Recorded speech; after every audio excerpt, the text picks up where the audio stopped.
Salam komunikasi. Pada kesempatan ini kita akan belajar mengenai negosiasi, khususnya negosiasi yang terjadi di dalam ruang lingkup organisasi bisnis. Maka kita akan masuk pada poin yang pertama, yakni tentang pengertian negosiasi. Ketika kita bicara negosiasi, maka negosiasi merupakan sebuah interaksi sosial sebenarnya. Antara siapa? Antara pihak-pihak yang berkepentingan, pihak-pihak yang berusaha untuk menyelesaikan tujuan dari apa yang diinginkan masing-masing. Dan cara untuk mencapai ini bisa dengan cara yang formal maupun cara yang non-formal. Maka negosiasi pada dasarnya adalah satu titik di mana dua belah pihak itu mencapai perjanjian yang dapat memenuhi kepuasan kedua belah pihak itu sendiri.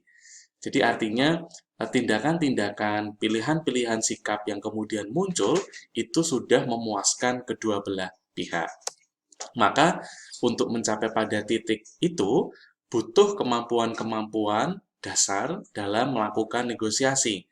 Dan faktor yang paling berpengaruh di dalam konteks ini adalah poin ini, bahwa semua orang harus bisa dimenangkan dari proses negosiasi yang ada. Artinya, kita sebagai seorang negosiator nantinya harus berpikir soal ini. Artinya tidak hanya dari sisi kita saja yang kemudian menang, tetapi pihak lawan itu juga harus bisa merasakan bahwa diri mereka juga mencapai kemenangan. Tentu ini juga soal persepsi ya teman-teman, tetapi ketika kita punya kerangka berpikir seperti itu, maka kita akan melihat negosiasi ini dengan lebih komprehensif dan kita bisa menerapkan berbagai macam strategi untuk bisa mencapai kemenangan yang kita inginkan. Nah, lebih lanjut, Stephen Robbins dalam bukunya Organizational Behavior menyatakan bahwa negosiasi itu proses pertukaran barang dan jasa antara dua pihak atau lebih, di mana masing-masing pihak berupaya untuk menyepakati tingkat harga yang sesuai untuk proses pertukaran tersebut. Nah, ini saya mulai masuk nih dalam pengertian negosiasi di ruang lingkup bisnis ya. Lebih lanjut diterangkan dalam konteks komunikasi bisnis, negosiasi itu adalah dua pihak yang bertemu untuk mencapai kesepakatan bisnis. Jadi yang dicapai adalah sebuah kesepakatan bisnis. Tentu bisnis apa? Ya tergantung konteksnya. Apa yang sedang dilakukan oleh kedua belah pihak yang bernegosiasi. Nah, pertanyaan selanjutnya, kapan negosiasi itu diperlukan? Negosiasi itu diperlukan ketika satu, kita tidak berada dalam posisi yang punya kekuasaan penuh untuk memaksakan suatu hasil yang kita inginkan. Maka harus negosiasi, karena kita nggak punya kekuasaan penuh. Kemudian, ada konflik antara pihak-pihak yang sama-sama ingin tercapai nih tujuannya. Maka harus negosiasi. Lalu, keberhasilan kita atau kemenangan kita itu ditentukan oleh pihak lain. Nah, itu juga harus negosiasi. Artinya, ketika kita menginginkan sesuatu, tetapi atas sesuatu yang kita inginkan itu otoritasnya ada di pihak lain, maka kita perlu melakukan negosiasi dengan orang lain itu. Lalu, yang selanjutnya, kita tidak punya pilihan yang lebih baik untuk menyelesaikan masalah yang kita hadapi atau mendapatkan sesuatu yang kita inginkan. Maka, kita harus melakukan proses negosiasi itu. Nah, kapan negosiasi ini tidak diperlukan? Ya, ini penting juga nih. Negosiasi tidak diperlukan ketika kesepakatan itu bukan tujuan yang ingin dicapai oleh para pihak. Nah, kalau memang tidak ingin bersepakat, maka tidak perlu lagi ada negosiasi. Maka syarat utama ada negosiasi itu ya memang kedua belah pihak itu sama-sama menginginkan kesepakatan, gitu ya. Kalau tidak ada kesepakatan dan kedua pihak itu menginginkan satu sama lain itu hancur, jadi tendensinya itu untuk menghancurkan, maka negosiasi tidak diperlukan lagi begitu. Artinya kalau kita bicara negosiasi secara umum, maka akan ada kesepakatan yang dicapai yang itu menguntungkan kedua belah pihak. Nah, maka lebih lanjut ketika kita nanti akan melakukan negosiasi, beberapa hal ini bisa dilihat ya. Jadi apakah kesepakatan-kesepakatan yang ada itu sungguh kemudian kesepakatan yang dimunculkan atas dasar proses komunikasi yang terbuka dan sebagainya. Nah, Untuk membangun kerangka dasarnya, ada 3 konsep penting yang harus dipahami oleh seorang negosiator. Yakni, pertama itu BATNA, ya, Best Alternative to a Negotiated Agreement, yaitu langkah-langkah atau alternatif-alternatif yang akan dilakukan oleh seorang negosiator bila negosiasi tidak mencapai kesepakatan. Jadi, ketika dilakukan negosiasi, kedua belah pihak itu ya sepakat untuk mencapai kesepakatan. Tapi kalau tidak terjadi kesepakatan itu, maka harus ada nih jalan keluarnya apa, tetap harus disiapkan supaya tidak deadlock. Kemudian di dalam komunikasi bisnis ada yang namanya reservation price, yaitu nilai atau tawaran terendah yang dapat diterima sebagai sebuah kesepakatan dalam negosiasi. Jadi kita harus punya nih reservation price.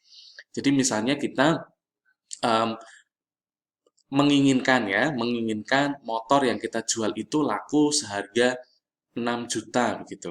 Maka kita harus punya reservation price. Artinya dari 6 juta yang kita inginkan, berapa reservation price yang kita berikan untuk keinginan 6 juta itu. Nah, biasanya yang terjadi, kita akan coba tarik ke bawah dan tarik ke atas. Misalnya 5,5 dan kemudian 6,5. Nah, itu akan membentuk yang namanya zone of possible agreement, yaitu suatu zona atau area yang memungkinkan terjadinya kesepakatan dalam proses negosiasi. Ketika kita sudah tahu titik tujuan kita ada di 6 juta, maka kita harus menyiapkan rentang nilai 5,5 sampai 6,5 ini untuk kemudian dimunculkan dalam proses negosiasi. Artinya kita bisa menawarkan terlebih dulu 6,5, nanti ketika terjadi negosiasi, minimal ya paling minim itu kita lepas di harga 5,5.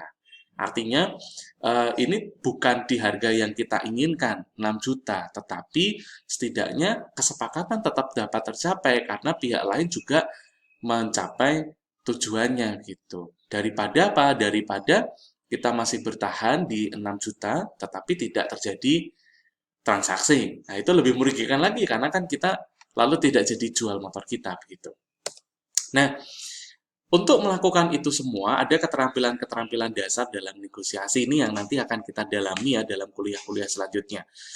Tentang ketajaman berpikir, kesabaran, kemampuan beradaptasi, endurance ya, untuk melakukan negosiasi itu butuh daya tahan, karena negosiasi itu bukan sebuah proses yang sekali jadi, tapi butuh komunikasi panjang ya. Dalam banyak kesempatan ketika negosiasinya itu terkait dengan kepentingan-kepentingan yang sangat luas, kepentingan negara misalnya, waktu yang diperlukan bisa berhari-hari bahkan lama gitu ya.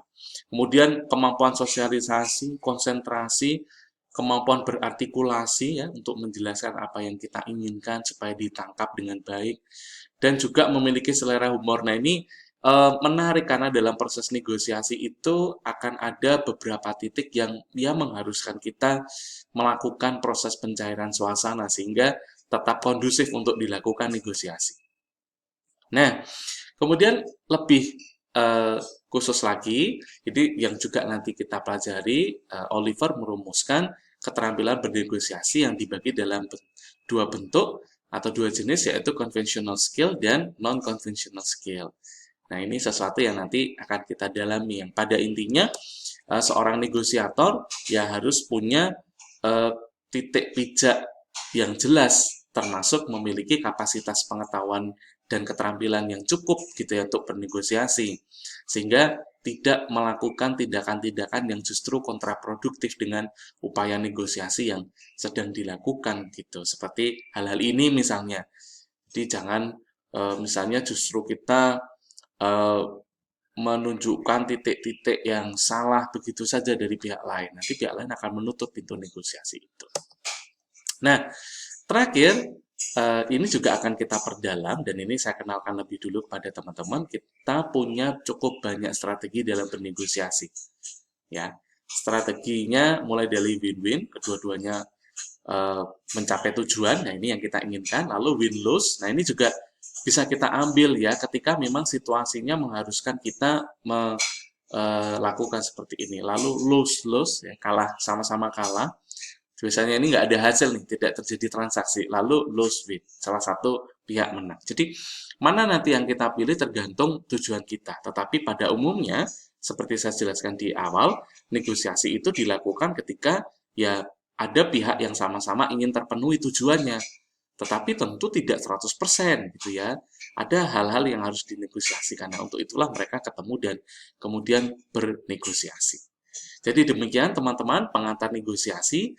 Semoga teman-teman memahami titik awal ini untuk kemudian kita dalami lagi dalam pertemuan-pertemuan kuliah selanjutnya.